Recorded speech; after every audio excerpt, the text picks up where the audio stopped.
I'm Hope White, 42 years old, and 6 months ago, something happened in a doctor's office that changed everything. I walked in with debilitating pain that had been consuming my life for weeks, and walked out feeling invisible, dismissed, and questioning my own reality.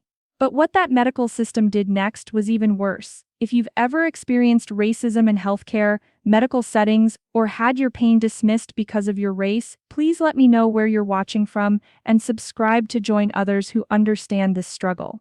Growing up in Detroit, my grandmother Sarah used to tell me, "Baby girl, you're going to have to work twice as hard to get half as much, but don't you ever let that stop you from being excellent." She raised me after my mother passed when I was 8, and those words became my blueprint for life. Every Sunday after service at Greater Mount Calvary Baptist Church, she'd quiz me on my homework while stirring her famous mac and cheese, making sure I understood that education was my pathway to a better life. I threw myself into academics with a determination that sometimes worried my family. While other kids were outside playing, I was in the library reading everything I could get my hands on. My high school counselor, Mrs. Henderson, one of only 3 black teachers in our predominantly white school, pulled me aside junior year and said, "Hope, you've got something special. Don't let anyone convince you that you don't belong in those advanced classes." She helped me navigate the college application process when my grandmother didn't know how, driving me to campus visits on her own time. At University of Michigan, I was often the only black face in lecture halls of 300 students. I learned to speak up even when my voice shook, to ask questions even when classmates stared, and to form study groups even when I wasn't initially invited. I double majored in business administration and communications, maintaining a 3.8 GPA while working 20 hours a week in the campus dining hall to help with expenses. My proudest moment was walking across that stage, seeing my grandmother in the front row wiping tears, knowing I was the first in our family to graduate college. Those college years taught me how to navigate predominantly white spaces while staying true to who I was. I learned to code switch seamlessly, speaking professionally in classrooms and corporate settings, then switching back to my natural voice when I called home.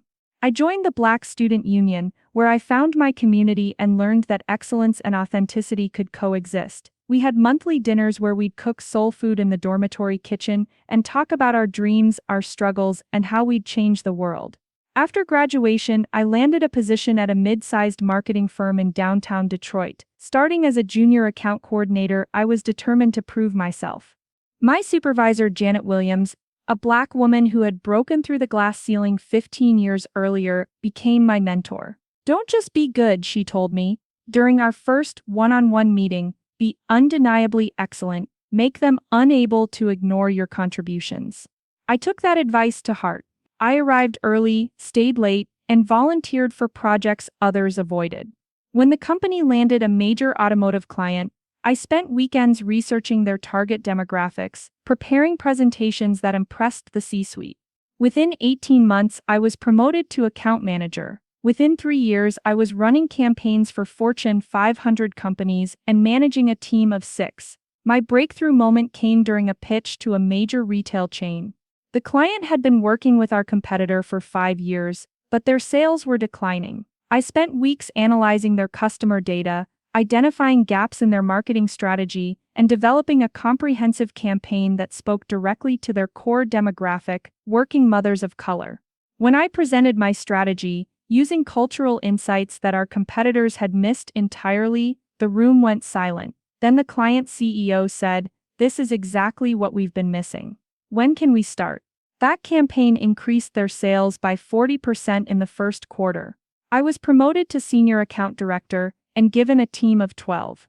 My grandmother framed the newspaper article about my promotion, hanging it right next to my college diploma in her living room.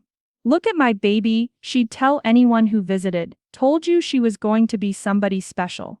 By my 10th year at the company, I was earning 6 figures, had been featured in industry publications, and was frequently invited to speak at marketing conferences.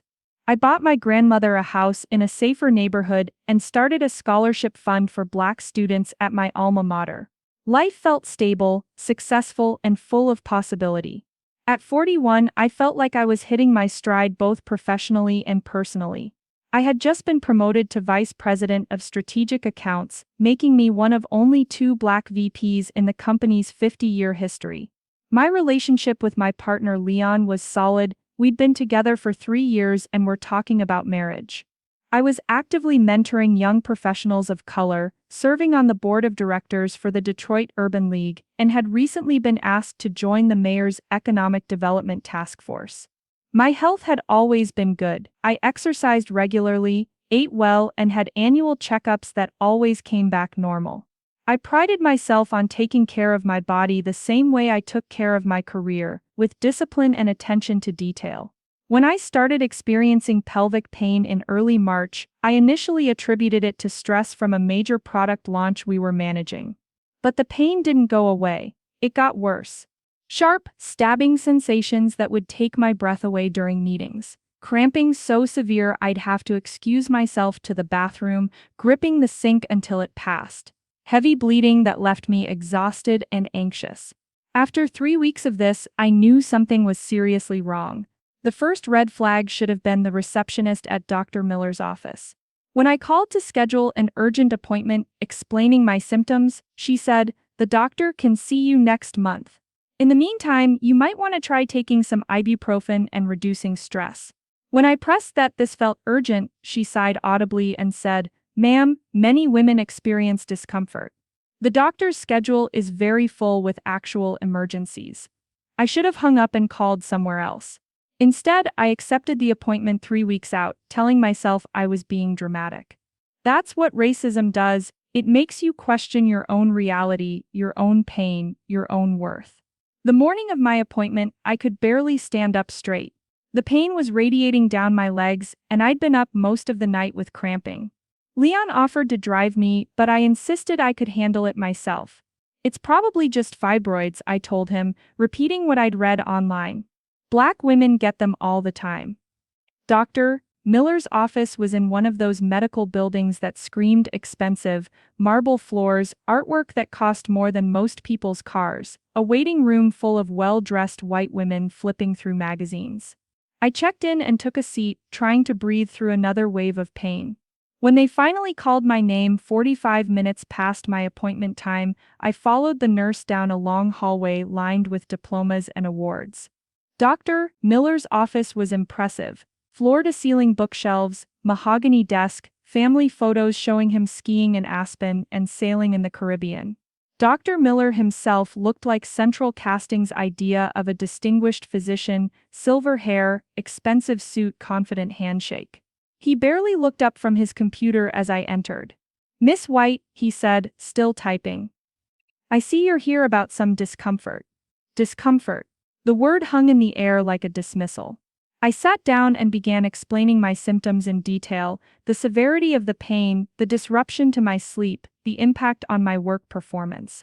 He occasionally nodded, but his attention seemed divided between my words and whatever was on his screen. "Well," he said when I finished, finally looking at me directly. "You seem very articulate about your symptoms. Many of my patients aren't able to describe things so specifically." There was something in his tone that made my skin crawl, a condescension wrapped in what might have been intended as a compliment. He asked me to lie on the examination table for what he called a quick check. The physical exam lasted less than 3 minutes. No follow-up questions, no additional tests ordered. He scribbled something on his notepad and turned back to me with what I now recognize as his difficult patient expression. "You, Miss White, what you're describing sounds like typical menstrual discomfort, perhaps exacerbated by stress. I understand you work in a demanding field." He paused meaningfully. "Sometimes when we're under pressure, particularly in environments where we might feel we need to prove ourselves, our bodies can respond in ways that feel more intense than they actually are." The words hit me like a physical blow. He was suggesting that my pain was psychological, that I was exaggerating because I felt pressure to prove myself. The implication was clear. As a Black woman in corporate America, I was so stressed about fitting in that I was manufacturing medical symptoms. "Doctor," I said, keeping my voice level despite the rage building in my chest, "this pain is real. It's affecting my ability to function. I'm not stressed about proving myself. I've been successful in my field for over 15 years. Something is wrong and I need you to take this seriously. He leaned back in his chair and I saw something shift in his expression. Miss White, I've been practicing medicine for 25 years. I think I can distinguish between real medical issues and stress-related complaints. What you're describing is very common among women in high-pressure situations. My recommendation would be to take some over-the-counter pain medication, perhaps consider therapy to help with stress management, and call us if things don't improve in a few months. A few months. He wanted me to live with debilitating pain for months before he'd consider that something might actually be wrong. I tried one more time. Dr. Miller, my pain is a 7 out of 10 on most days. It's affecting my sleep, my work, my relationship. I'm not asking for pain medication, I'm asking for tests to figure out what's causing this. That's when he said the words that would change everything. Miss White, you seem very focused on getting a particular diagnosis. I have to ask, is there some kind of compensation claim you're hoping to file? Sometimes when people are very insistent about the severity of their symptoms, there are underlying motivations we need to consider. He was accusing me of faking my symptoms for money. This distinguished physician in his expensive office with his prestigious diplomas was suggesting that I, a successful executive with excellent insurance, was lying about being in pain to commit some kind of fraud. I stood up slowly, my whole body shaking with a combination of pain and fury. Dr. Miller, I came here seeking medical care, not accusations. I'm in real pain, and instead of helping me, you've decided I'm lying. I'll be finding another doctor. As I walked toward the door, he called after me, Miss White, if you're going to shop around for doctors until someone tells you what you want to hear, you might want to consider that the problem isn't medical. I left that office feeling smaller than I had in years. Not because of his words, but because some part of me wondered if he might be right. Maybe I was being dramatic. Maybe this was just part of being a woman and I needed to toughen up and deal with it. That doubt lasted exactly as long as it took me to get to my car, where another wave of pain hit so hard I had to grip the steering wheel and breathe through it. No, I thought. This is real, and he's wrong. But the damage was done. He'd planted a seed of self-doubt that would take months to overcome. I drove home in a haze of pain and disbelief. Leon took one look at my face and knew something had gone wrong. When I told him what happened, he was furious. That's not medicine, that's racism, he said. We're finding you another doctor tomorrow. But finding another doctor who would take my insurance and see me quickly proved harder than we'd expected. Miller's practice was part of a large medical group that controlled most of the gynecological care in our area. Every office I called said the earliest available appointment was 6 to 8 weeks out. Meanwhile, the pain was getting worse. I was missing meetings, working from home more often, and consuming ibuprofen like candy just to function. My work performance was suffering, and I could see my colleagues starting to whisper. The promotion I'd been working towards suddenly seemed in jeopardy. 3 weeks after the Dr. Miller incident, I finally got an appointment with Dr. Sarah Anderson, a young gynecologist who had recently joined a different medical group. I was hopeful, maybe a younger doctor, a woman of color, would take my concerns seriously. Dr. Anderson was kind but cautious. She listened to my symptoms, performed a more thorough examination than Dr. Miller had, and ordered some basic blood work. But when the tests came back normal, I could see her starting to doubt. Your blood work looks good, she said carefully. Sometimes with stress-related symptoms, the tests don't show anything abnormal. There it was again, the suggestion that my pain was psychological. When I mentioned Dr. Miller's dismissal and asked for more comprehensive testing, Dr. Anderson hesitated. I see that Dr. Miller is in your file, she said. He's very respected in our community. If he didn't think further testing was warranted, she didn't finish the sentence, but the implication was clear. Dr. Miller's opinion carried weight, and his notes in my file, which I later learned described me as anxious and fixated on obtaining a diagnosis, were influencing how other doctors saw me. I left that appointment with a prescription for anxiety medication and instructions to try to reduce stress. No additional tests, no referrals to specialists, no acknowledgement that something serious might be wrong with my body. That night, I called my grandmother, sobbing. At 87, she'd seen enough racism to recognize it immediately. Baby, she said, her voice steady and strong, They're doing to you what they've been doing to our women for generations. They don't think our pain matters, but you know your body and you know something ain't right. Don't you let them make you crazy? Her words were exactly what I needed to hear. The next morning, I started keeping a detailed pain journal, documenting every symptom, every limitation, every impact on my daily life. If the medical system wouldn't believe me, I was going to make it impossible for them to ignore me. Over the next month, my documentation became obsessive. I tracked my pain levels every hour, photographed the physical symptoms I could see, and recorded how the pain affected every aspect of my life.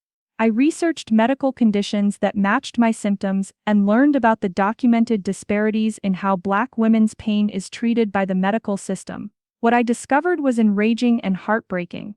Study after study showed that Black women's pain is systematically underestimated and undertreated. Black women are less likely to receive adequate pain medication, less likely to be referred for testing, and more likely to have their symptoms attributed to psychological causes. The medical racism I was experiencing wasn't an anomaly, it was a feature of the system. Armed with this knowledge, I made another appointment, this time with Dr. Patricia Williams, a Black gynecologist who practiced an hour away from my home. The drive was worth it. From the moment I walked into her office, I felt seen and heard in a way I hadn't experienced in months. Dr. Williams listened to my entire story without interruption. She reviewed my pain journal, asked detailed follow-up questions, and performed the most thorough examination I'd ever had. "Hope," she said, when she was finished, "what you're describing could be several serious conditions. I'm ordering a complete workup, ultrasounds, MRI, blood work for inflammatory markers, the works. We're going to figure out what's going on." For the first time in months, I felt hope. But Dr. Williams also gave me a reality check. "I need you to know that getting insurance approval for these tests might be challenging, especially with Dr. Miller's notes in your file. We may need to fight for coverage, and it might take time. Are you prepared for that?" I was more than prepared, I was ready for war. Getting insurance approval became a full-time job. Every test Dr. Williams wanted to order required pre-authorization, and every request was initially denied. The insurance company's medical review team, who had never examined me, deemed the tests not medically necessary based on Dr. Miller's assessment that my symptoms were stress-related. I spent hours on the phone with insurance representatives, escalating to supervisors, filing appeals, and demanding to speak with medical directors. Each conversation was an exercise in controlled fury as I explained, over and over, that I was in real pain and needed real medical care. The most frustrating call came 3 weeks into the appeals process. The insurance company's medical director, Dr. Robert Stevens, called me personally to discuss my case. "Miss White," he said in a tone that suggested he was doing me a favor, "I've reviewed your file extensively. I see that you've been quite persistent in requesting these expensive tests. I have to ask, have you considered that your symptoms might be related to work stress? Sometimes high-achieving women put so much pressure on themselves that their bodies respond with physical symptoms." I was sitting in my office when he called, looking out at the city skyline I'd worked so hard to have a view of. "Dr. Stevens," I said, "I'm going to ask you a question and I want you to think carefully before you answer. If I were a white woman with the exact same symptoms, would you be suggesting that my pain was caused by stress from being too ambitious?" There was a long pause. "Miss White, race has nothing to do with my medical assessment, doesn't it?" I countered. "Because the research shows that Black women's pain is consistently underestimated and undertreated. The research shows that our symptoms are more likely to be attributed to psychological causes. And now you're telling me that my pain is probably caused by working too hard. How is that not related to race?" He grew defensive. "I resent the implication that my medical judgment is influenced by racial bias. I'm simply suggesting that you consider all possible causes of your symptoms, including psychological factors." "I've considered all possible causes," I said, my voice getting stronger. "What I haven't gotten is adequate medical testing to rule out serious conditions. And until I get that testing, I'm going to keep appealing every denial, filing complaints with every regulatory body, and making sure everyone knows how this insurance company treats Black women in pain." The threat worked. 3 days later, I received approval for the full battery of tests Dr. Williams had ordered. The MRI results came back on a Thursday afternoon.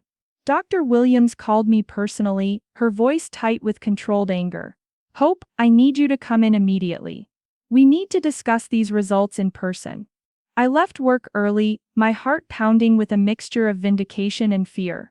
Leon met me at the doctor's office, and we sat holding hands in the consultation room, waiting for answers.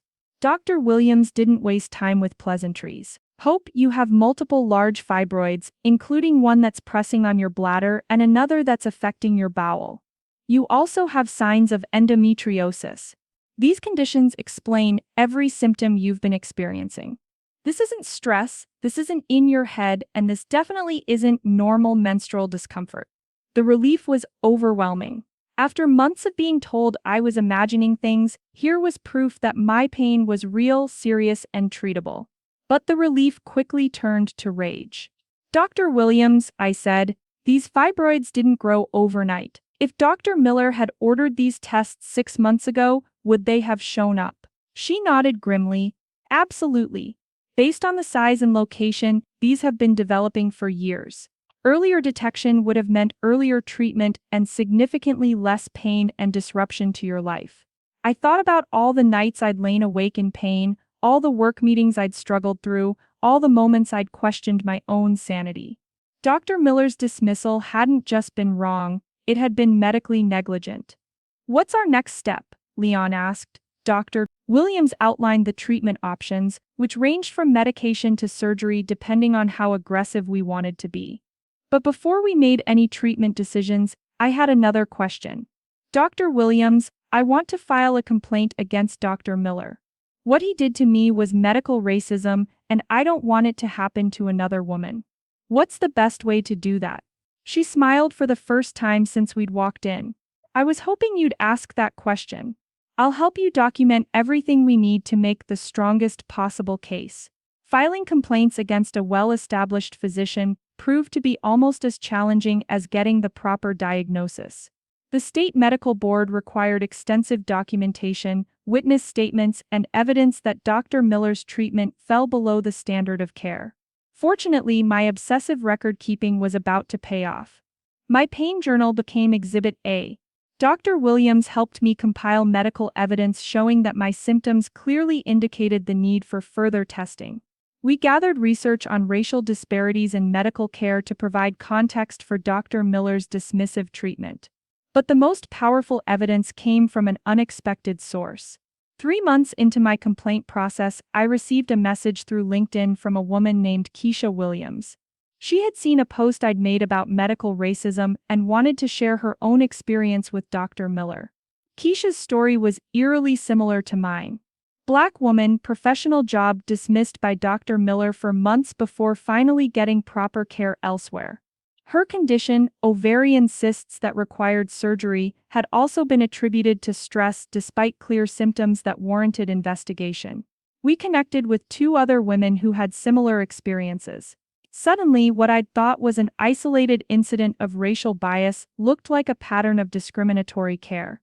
Armed with this evidence, I contacted a civil rights attorney who specialized in medical discrimination cases. Attorney Michelle Thompson took one look at our documentation and said, "This isn't just malpractice, this is systematic discrimination. We need to make sure this doctor can't continue treating Black women this way." The legal strategy was two-pronged: file individual malpractice claims for each of us, while also pursuing a discrimination complaint with the Department of Health and Human Services. The goal wasn't just financial compensation, it was accountability and systemic change. Dr. Miller's initial response was predictable. Through his attorney, he denied any racial bias and claimed that his treatment decisions were based solely on medical judgment. He characterized our complaints as a coordinated attack by disgruntled patients seeking financial gain. That response was a mistake. It gave us the opening we needed to demonstrate the pattern of dismissive care toward Black women specifically.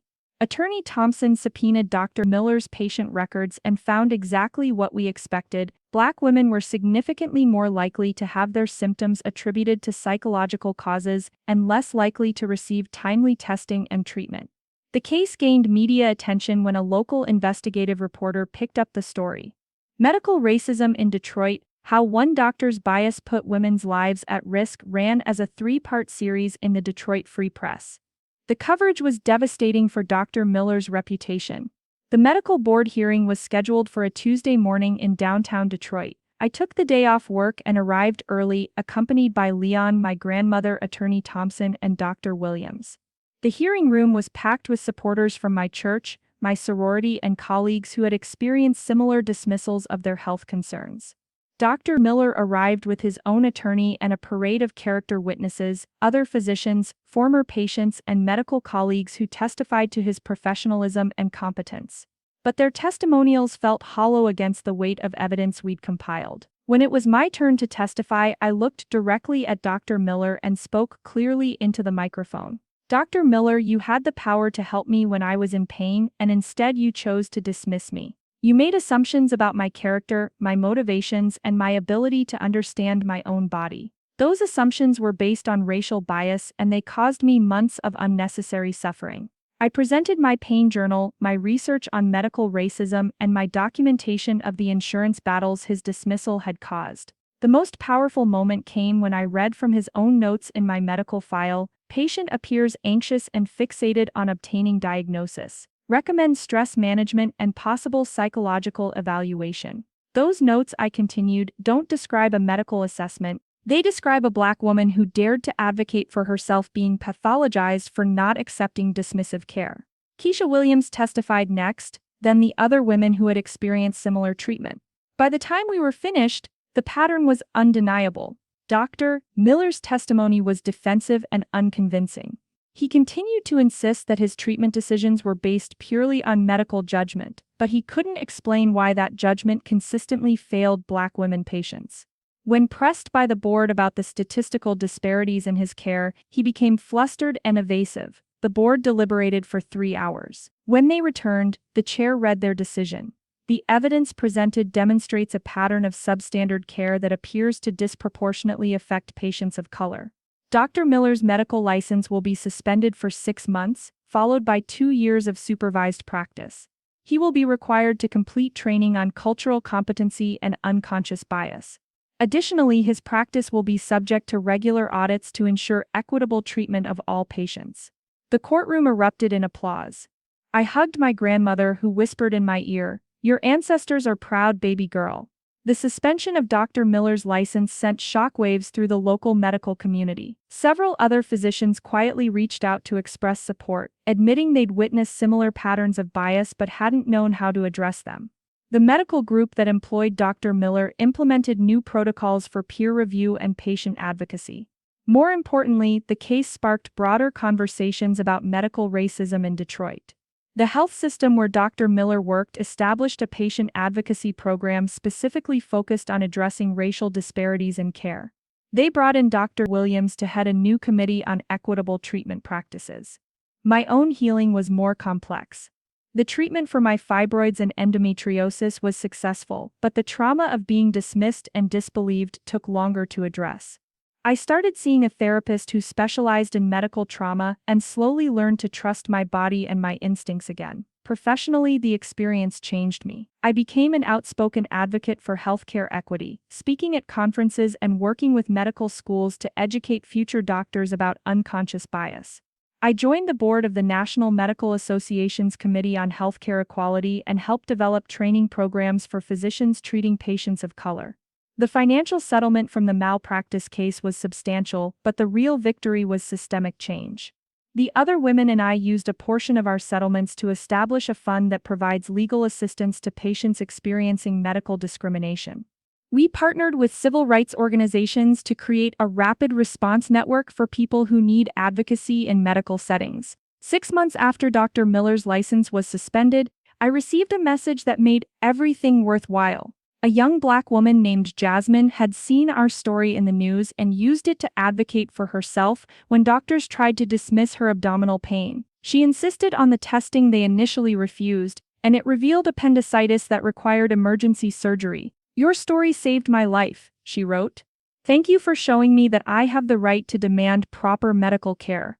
That message crystallized what this fight had really been about. It wasn't just about holding one racist doctor accountable, It was about changing a system that routinely devalues Black women's pain and experiences. Today, I continue my advocacy work while maintaining my successful career in marketing. I serve on the board of 3 healthcare equity organizations and am frequently invited to speak about patient advocacy and medical racism. My grandmother, now 88, keeps a scrapbook of every article written about our case, proudly showing it to anyone who visits. The pain that brought me to Dr. Miller's office that day has been successfully treated. But the pain of being dismissed, disbelieved, and devalued because of my race has transformed into something more powerful, a determination to ensure that no woman after me has to fight this battle alone. To every Black woman watching this who has been dismissed by a doctor, told your pain is in your head, or made to feel like you're being dramatic, you are not crazy, you are not weak, and you deserve quality medical care. First, document everything.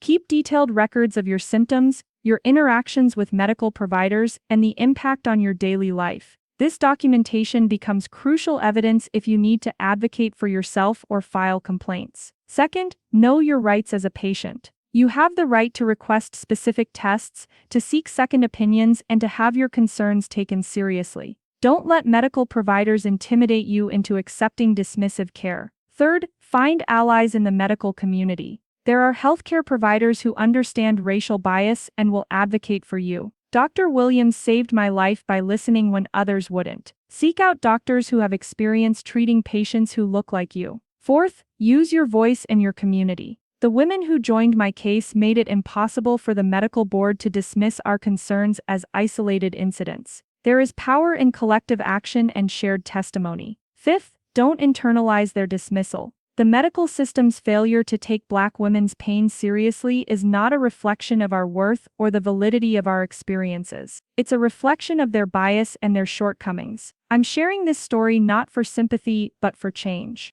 Every time we speak up about medical racism, we make it a little bit harder for the next doctor to dismiss the next Black woman's pain. Every time we demand accountability, we create space for better care. If you've experienced medical racism, please share your story in the comments below. Let others know where you're watching from and what you're doing to advocate for yourself and your community. Subscribe to join a community of people who understand that healthcare is a human right regardless of race. The fight for equitable medical care isn't over. But every victory, every doctor held accountable, every woman who gets the care she deserves, brings us closer to a system that values all of our lives equally. Dr. Miller thought he could dismiss me because I was a Black woman seeking medical care. He was wrong. I'm still here, I'm still fighting, and I'm not backing down. Neither should you. Asterisk. If you or someone you know is experiencing medical discrimination, know that resources are available. Document everything, seek second opinions, and don't hesitate to file complaints with medical boards and civil rights organizations. Your voice and your pain matter.